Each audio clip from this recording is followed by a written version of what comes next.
Welcome to the Win All Day Everyday podcast presented by Prairie Hockey Academy. My name is Barrett Kropp. I'm the general manager at PHA and head coach of the U15 prep team.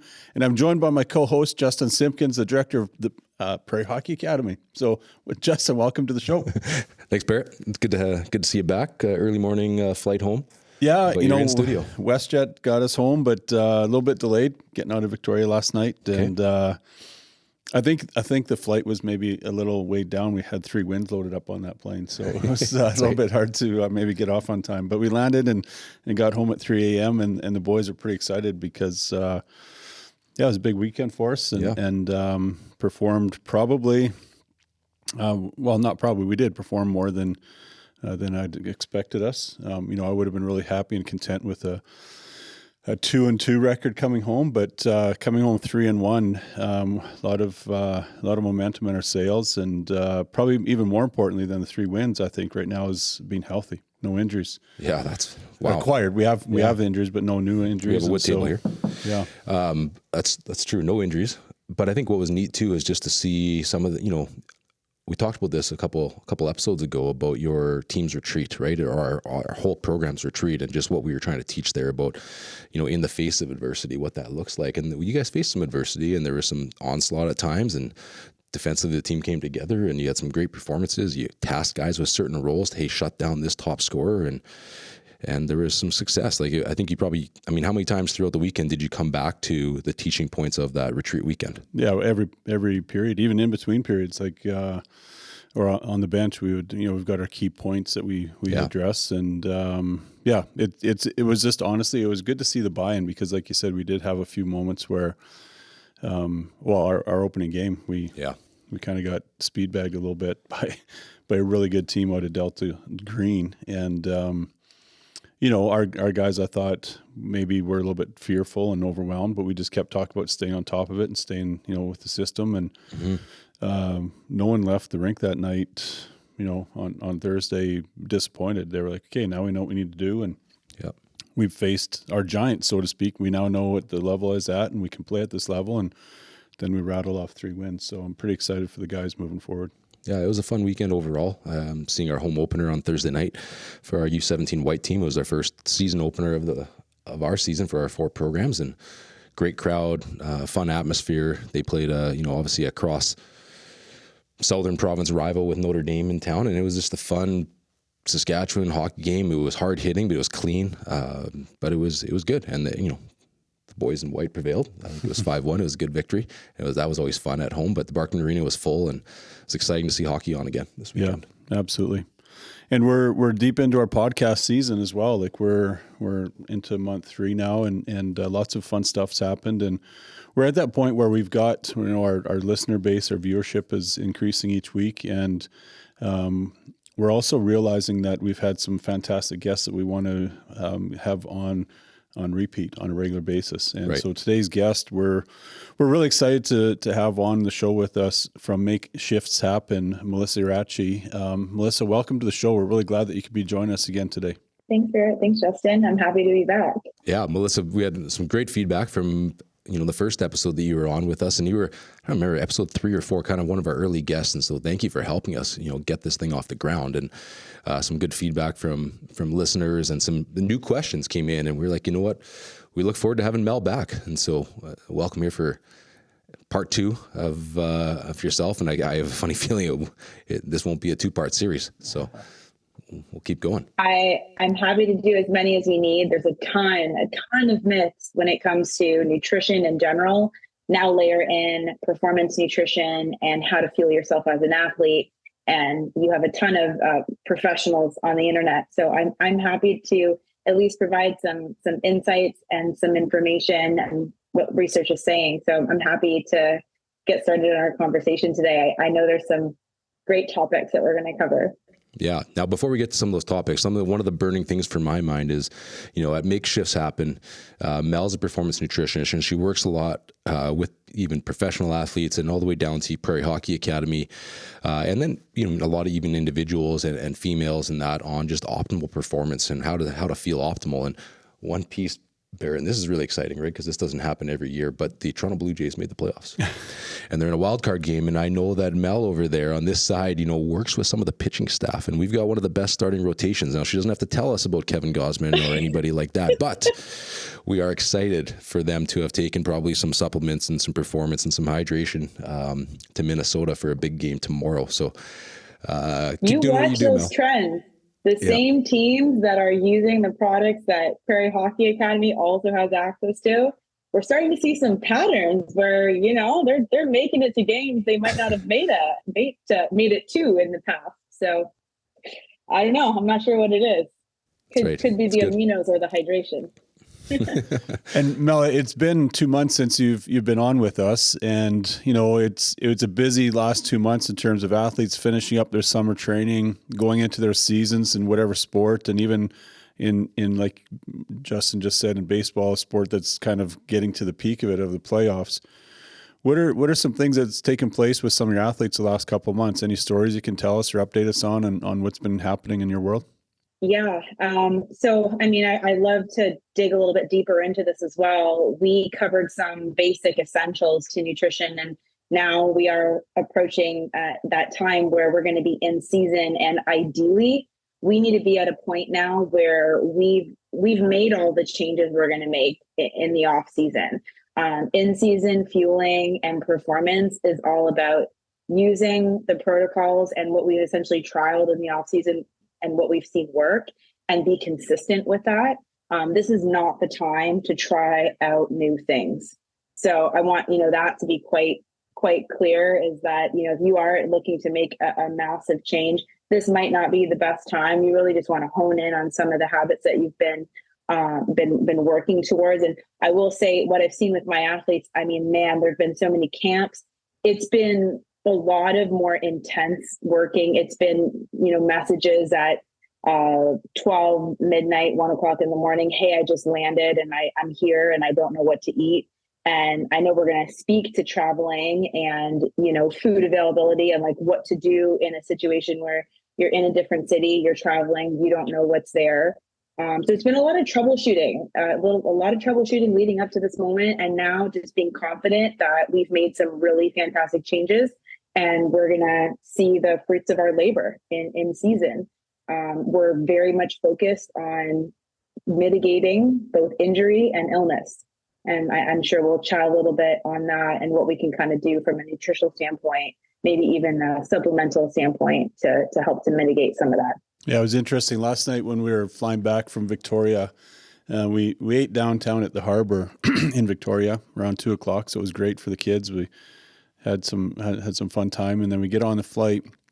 And our game plan, because we had a layover in Calgary, was to have their evening meal in Calgary. Well, we were almost an hour and a half delayed in Victoria, and we had to literally sprint from gate 13 to gate 75. And we got there, and I didn't sprint; the kids did.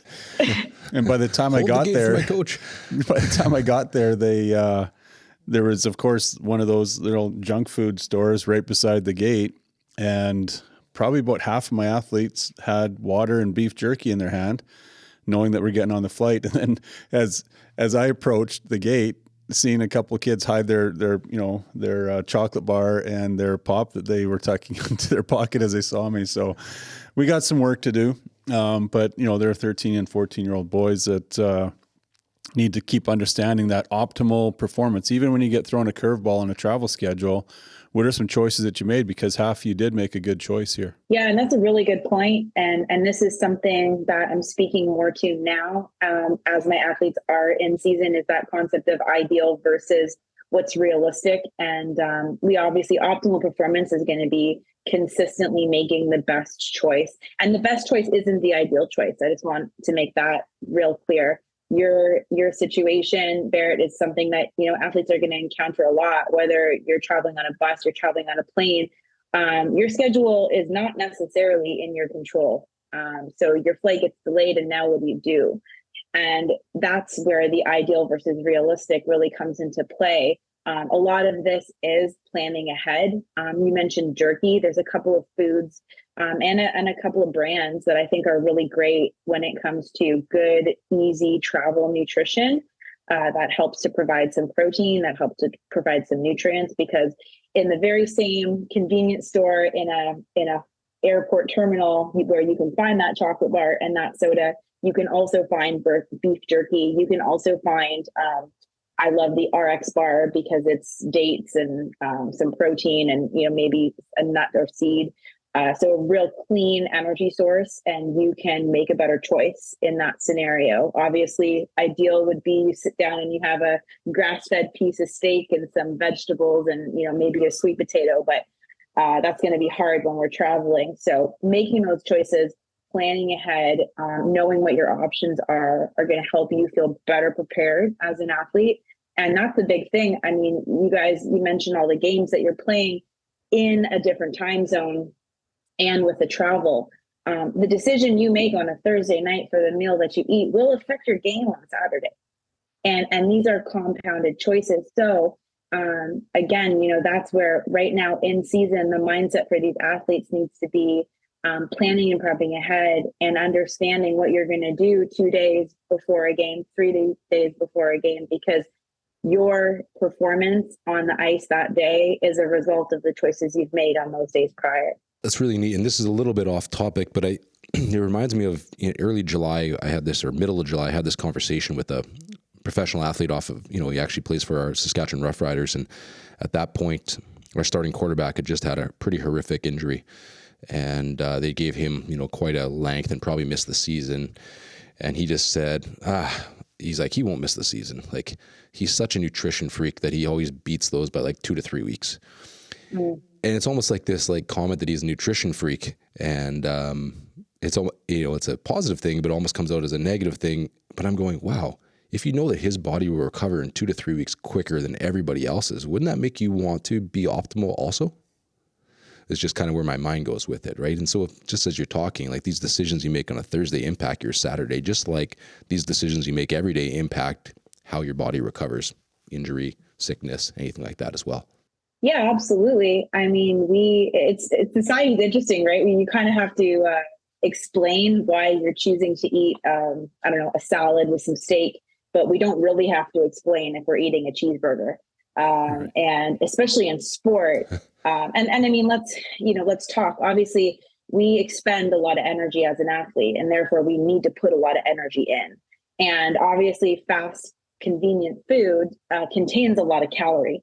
So in theory, it fits the need. However, what it's also doing is promoting more inflammatory pathways, which when we are injured or we are competing at a high level where our body has a lot of pressure, we're more susceptible to injury. And then also our immune system is going to take a decent hit. And of course, now layer in the travel, layer in the time zone changes.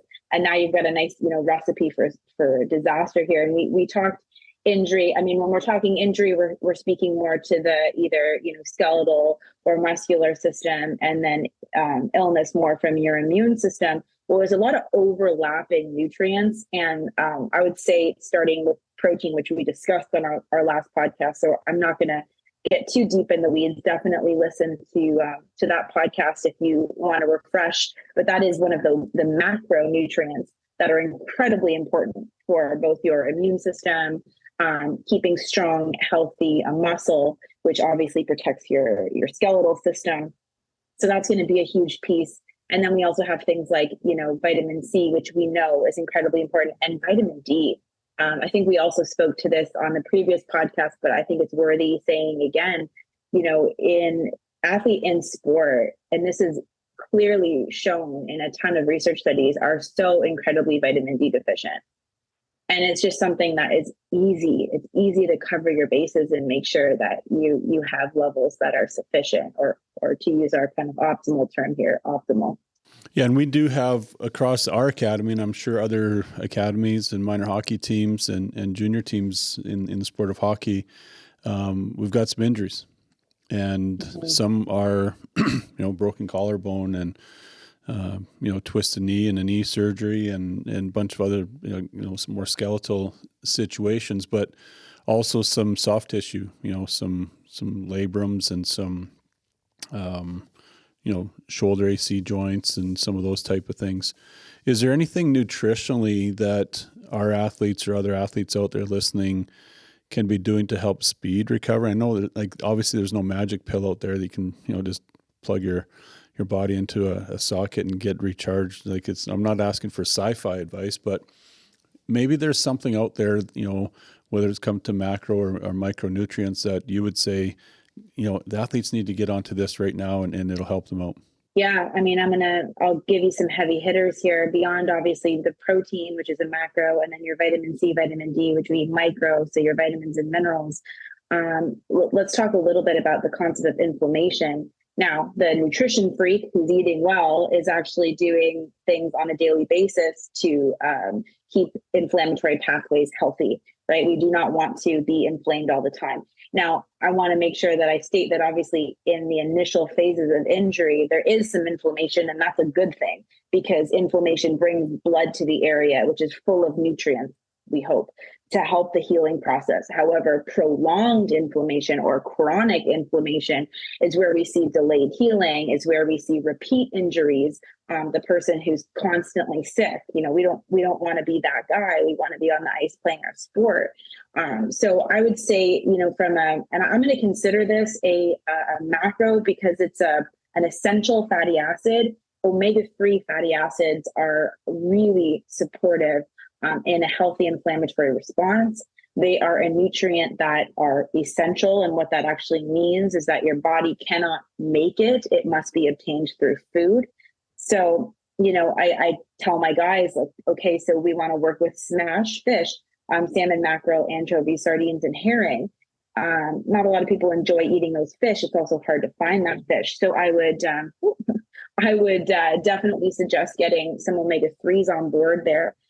Making sure that you have your amino acids, because especially from like a skeletal or even connective tissue, you want to make sure that you have an abundance of amino acids, especially the ones that help to promote more connective tissue growth. So this can either be from like the beef protein or just a good essential amino acid, and doing that on a regular basis, whether that be during your resistance training, post game, or even throughout the day when you don't have access to good quality protein. Yeah, that's great advice. And lots of really trigger reminders there too, using that acronym of SMASH, and just trying to help the guys and girls, get the most out of that recovery, because they're so devastated when they do get hurt this early in the season. And anything that we can put onto their recovery train to help them, get that sorted out early, I think just even mentally then helps them turn the corner and get back to making sure they're doing the right things. I'd love to also mention something not food related in the context of recovery that I don't think is appreciated as much, especially in our youth athlete population, and that's sleep, right? And it's tough. I get it. So one of the things I work on with my athletes is, removing blue light from their electronics, whether that be through changing some systems through in the phone or using some really great apps, whether that be for like a tablet or a computer or whatnot. Again, here's that realistic versus ideal. Ideal is I'd want you off your phone in the evening time. I would want blue light when the sun goes down to be gone, right? The sun has set. So internally, our circadian rhythm is looking to more orange colored lights. But you've got a game at 7 p.m. and you're still, wired after that game. I mean, that's your reality. So let's do what we can to avoid electronic light exposure, and maybe getting in some really great breath work and a really good meal post game to help to turn the system down so we can focus on sleep. Another thing that was quite noticeable this week for me anyhow, as we traveled, and I don't know, must have been on Vancouver Island, was Sport Mecca weekend, because you had a bunch of, like, the U of A Panda basketball team was there, the Lethbridge rugby team was there, you had 17 U15 prep academy teams on the island. Like, WestJet was just smiling because their flights were all jammed full of athletes. But what was shocking to me was, from a hydration perspective, and not just as I was rounding, around the sport facilities, seeing athletes carry Red Bulls and Primes and just regular Gatorades, but also seeing parents and boyfriends or girlfriends running these products to their friends or children in the middle of games and in between middle periods. And like, so I don't know. Last time you're on, we talked very briefly on the hydration part of it, and this isn't a bash brands segment. It's trying to find some optimal hydration ideas from you to help our listeners and our PHA athletes really get fine-tuned on this front. Yeah, I mean, really good point. And this is actually something, when you had asked prior, what are some of the things I've been working on with my athletes? It's getting their individual hydration needs down. And I would say, at least from a couple of athletes, I'm thinking off the top of my head here, who had been struggling to, from an endurance perspective, make it throughout a game, it was hydration. And I mean, let's break it down on the ways that we hydrate. I think we spoke last time. Water is not enough to adequately hydrate the body. And then we have the other side of it with these energy drinks that are chock full of dyes or sugars or caffeine. And the reason that you don't have enough energy to make it from period to period is not because you have a caffeine deficiency. So the caffeine, of course, is going to give you some energy, but at what cost? We're already constantly in that fight or flight as an athlete, and the caffeine is going to, of course, exacerbate that. So although I love using some caffeine in the right context, having that be what provides you energy to sustain period to period is really not a sustainable choice. Firstly, I think it's important to understand you hydrate with your food as well. So vegetables and fruits that have a high water content, like cucumbers, watermelon. I actually love watermelon because it also supports vessel health and helps actually as a really great pre-workout hydrator, and contains a ton of vitamins, minerals, and fiber within the food. Raspberries, tomatoes, these are really good options. So know that your hydration status can be drastically affected by the types of foods you eat. And of course, a diet of refined food isn't going to contain these vegetables with vitamins and minerals and water. So that's number one. Number two is that we want to make sure that we understand, what our hydration status should look like. And this should be something that we work on in the off season, whether you're weighing yourself or you're understanding, okay, I sweat a lot of salts. So I need to prioritize adding some additional sea salt.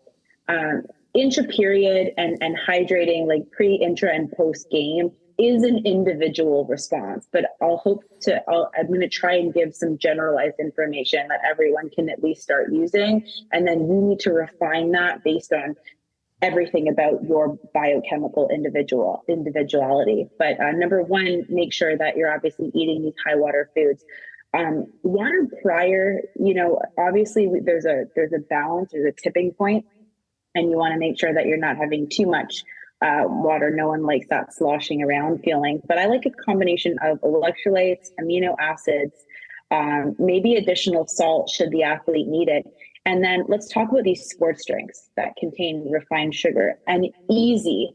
And I love this as an intra-period or like mid-game nutrition is honey, dates, or Canadian maple syrup, right? And adding in a little bit of carbohydrate to that mixture to help fuel the athlete. This is often where we end up grabbing, some caffeine for that energy boost, but these are really great natural ways to get some hydration, to get some energy and last throughout the game. So just to quickly dummy that down for me in between periods, I'm trying to figure out how to get the defense's zone coverage dialed in. Are you saying like just some water, a box of table salt, and a jug of maple syrup from Costco, and we just mix it in, or is this already somewhere out there prepackaged? Maybe this is a new business opportunity for us. Spoonful of honey. Yeah. It could be as easy, honestly, as a scoop of hydration or hydrate rather. So the electrolyte product that's available at Prairie Hockey with a little bit of, I usually go a tablespoon at a time for honey. So, you start with maybe one or two tablespoons in your standard Gatorade size bottle, 700 milliliters of water. And you start with that. And then obviously, again, there's some individual approaches there. And if I always tell my guys, take off your hat and look at that brim of your hat. And if there's a white mark there, or that you often have like white marks underneath maybe your underarms or when you're sweating, but probably the need for a bit more salt. So I would go, instead of a table salt, I'd probably go with like a mineral based, maybe like a Redmond real salt or a Celtic gray salt or a Himalayan pink salt, whatever you want, but something that has some additional minerals. And yeah, I mean, that's 3 products, right? Your Hydrate has all your electrolytes, your vitamin C, back to that, illness conversation. You've got additional salt should you need it. And then there's your honey, and you now have your very own Gatorade. Yeah, that's awesome. Right. That's great advice. I love that. Yeah. Now on to some other, I don't know, maybe this is episode, we'll call this the Mythbusters episode because, there's lots of information out there on protein and after your performance, right? So again, optimal versus, realistic and all those other things that we're talking about. But what would be an optimal setup? The game ends, it's your 3rd game in 3 nights, and you got one more tomorrow afternoon. How quickly should protein be getting into the body, and what type of protein? Is just a powder good enough? Do we need to have beef jerky there, or like what's going to be the best? We hear chocolate milk, that's the most easily soluble, but maybe there's something else that we need to be doing post game to help these athletes recover as quick as they possibly can. Yeah, absolutely. And the situation that you just outlined, I think, is pretty standard, where you're, end of the game, end of the night, it's quite late, and you need to get something in you, both fluids, protein, and good quality fuel, because again, your game tomorrow is the byproduct of what you're about to do.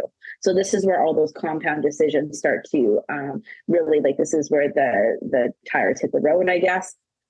So the myth of this, let's talk about that. The second you put the weight down, or the game is over, you now have this narrow window. You have like 30 minutes to get your protein shake in, and everyone's got their protein shake ready. What we understand now is that what we thought was once a very narrow door is quite a large gaping hole. So we have a lot more time within this, anabolic window. What was once thought to be 1 hour is actually a lot longer. This is something that I want to make sure athletes understand, though. We're talking about a quick turnaround time. So fueling should happen pretty soon after the game. But what I find, win or lose, we're fired up and we're not necessarily hungry and ready to eat a T-bone steak after that game. So I would say post game, within that first hour, start focusing on rehydrating and having that same concoction that we just mentioned, put that in the post game. But if aminos weren't something that you were drinking in the game, this is an absolutely great time to have amino acids in that post-game hydration opportunity. It's protein broken down to its smallest form that your body doesn't have to digest. So even if you're not hungry yet, it's all good. Shower, get yourself out of the arena, ready to go and have a whole food meal. By now, a little bit of time has passed and appetite might be coming back. Now, really what we want to do is we want to eat something that's not going to sit too heavy. This is very individualized as well. But again, we want to get some good quality carbohydrate in you and more of a whole food source of protein. This is also where I like to add in things like cherries or tart cherry juice to help with leg recovery, so that we're feeling good and our legs are not feeling super heavy the next day for that game. That tart cherry juice too. I mean, there's a lot of added benefits to that, your recovery. But I mean, there's some natural melatonin in it, is there not? So when we're talking about a late night game here, we're trying to eat and then we're trying to get ourselves to rest and recover. There's benefits to that too. Absolutely. I love those foods that serve double duty. And, they're a little bit of carbohydrates. There's some great antioxidants to help with inflammation, melatonin to help you sleep. They're a really great powerhouse food to choose. Right. Well, this has been some great optimal nutrition and hydration advice. I know that in Victoria, we had some downtime. We were staying at Camp Quanos, and we'd wake up every morning, go for a walk along the beach. And for majority of my players, they're all Saskatchewan boys, and a lot of them first time to the ocean, and so they were looking under every rock for starfish and seashells and whatnot. But we'd go and eat breakfast, and then we actually replayed your episode from the podcast because I wanted these guys to be dialed in.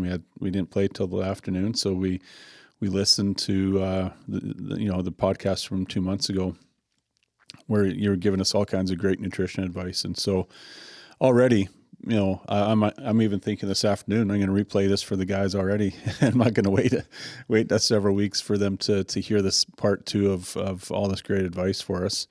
So we are very thankful for that.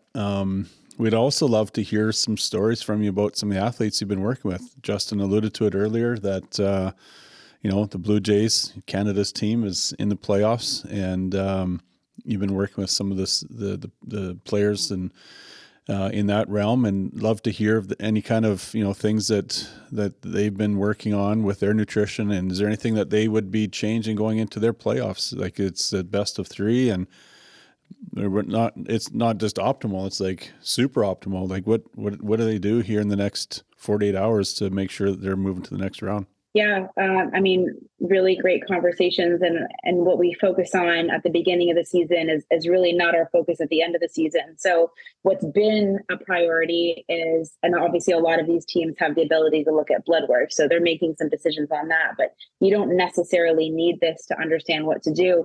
Beginning of the season is really just making sure that we have optimal nutrient status. So some of these teams are focusing on getting their non-negotiables in, getting their foundations set, having things like some of those vitamins and minerals that we discussed earlier, and having those available, and that they're easy to pack and take. Obviously, there's a lot of travel involved here.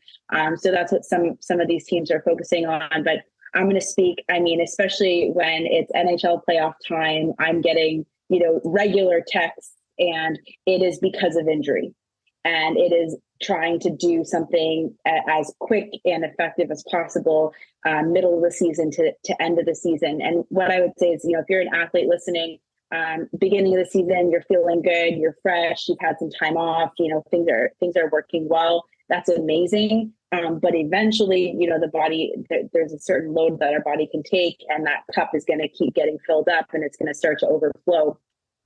What teams are really focusing on at the latter half of those seasons, or latter half of their season, or to make sure that they can make it through playoffs, are stress and sleep.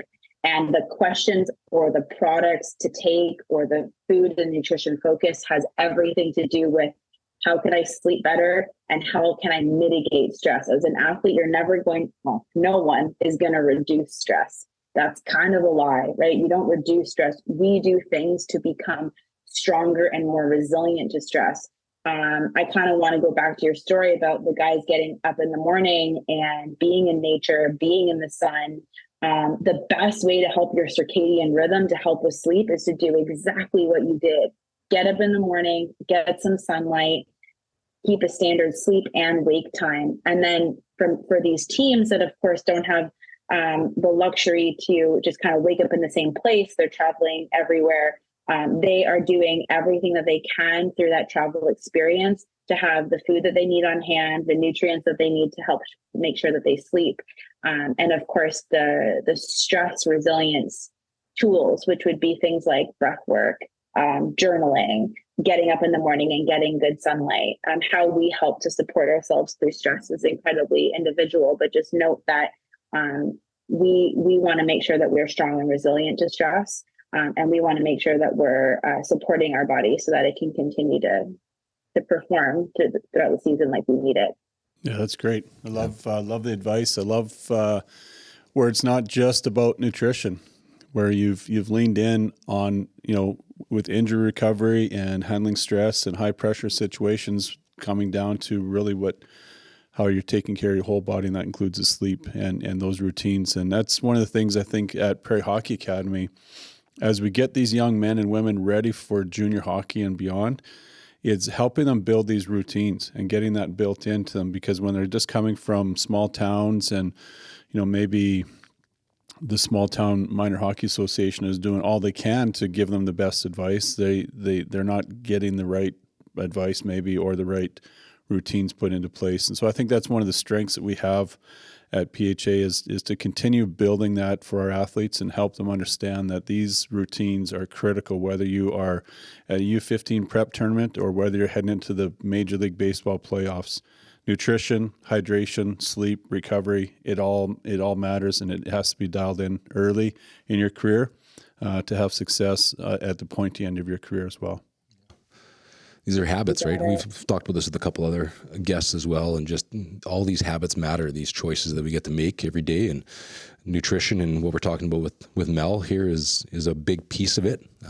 But so is strength and conditioning, which we had the chance to talk about last episode with Dustin Friesen, and sleep and other habits, right? Journaling, stress responses, breath work, all this is really important for developing a holistic athlete that can be an optimal performer. So this was really good. We Mel, I just think there's so much to this. I know we've implemented some of these pieces even just with our morning routines at our home with our young family, and just trying to, even with our kids, giving them the best, hopefully the foot up as they head to school in the mornings, and what are they eating for breakfast, right? And so this is a simple piece that we've tried to apply in our home. And it was kind of funny this weekend.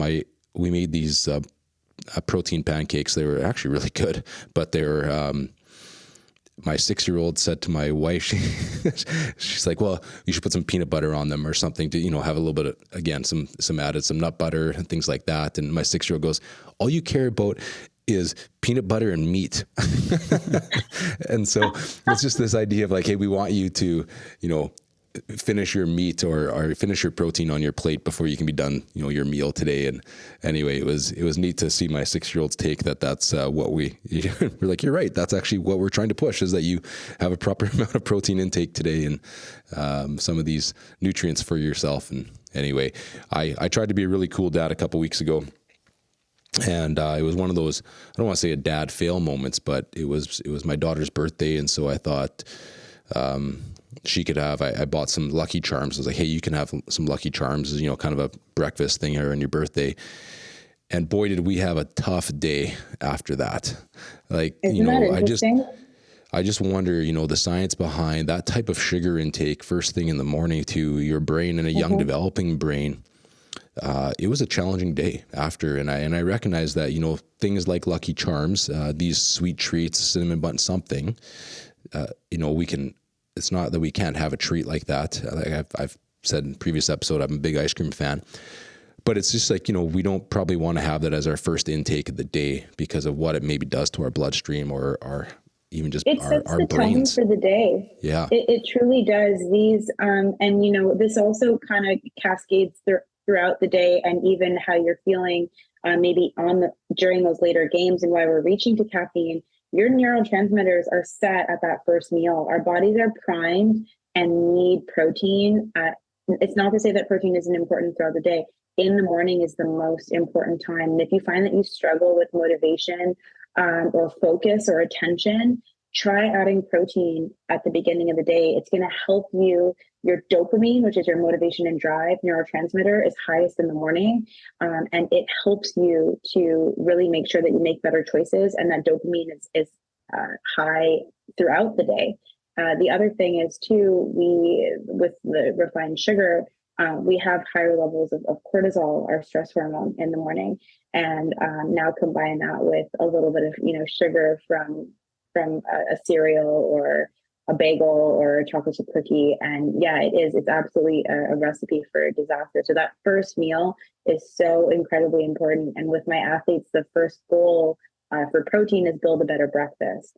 So, again, if you're hearing all of this and you're thinking, man, I have a lot of work to do on my day or making better choices and better habits, where do I start? Start in the morning, because by starting in the morning, it's going to make it easier to make better choices throughout the day. Yeah. Thank you. Thank you for your time, Melissa. It's been fantastic. And even just as I'm sitting here thinking this, and it's always one of those things where we talk to our athletes and, we're trying to make sure that they're doing the best things. But even for myself as a coach, I've it's not do as I say and not as I do. Don't do as I do. Yeah. I'm with Justin. I enjoy the odd bowl of ice cream and some snacks on the side. But for myself, I need to be better. And so this is me on open mic saying I need to be better, and I'm going to start getting dialed in on some of this stuff myself and really start to put into practice what I'm asking my athletes to do. And so I guess my challenge out there is, there's other dads and grandpas out there that it's not too late for us either. I think that we can start to live the prime of our lives, healthy, nutritionally, give our bodies the best chance to stick around with some air in our lungs for a few more years. And so that's my journey over the next, until we get you back next time. Hopefully I'll have some routines built into my day, to get going better. My wife is so awesome at making sure that there's a good meal on the table in the morning at breakfast, and then I go and ruin it throughout the rest of the day. So I got to get that dialed in. And the advice that you've given me today, and to our listeners, is going to help me get on that journey. And so whether it's our young athletes, the Blue Jays, or us grandpas out there, or anyone in between, it's never too late. So let's get after it, folks.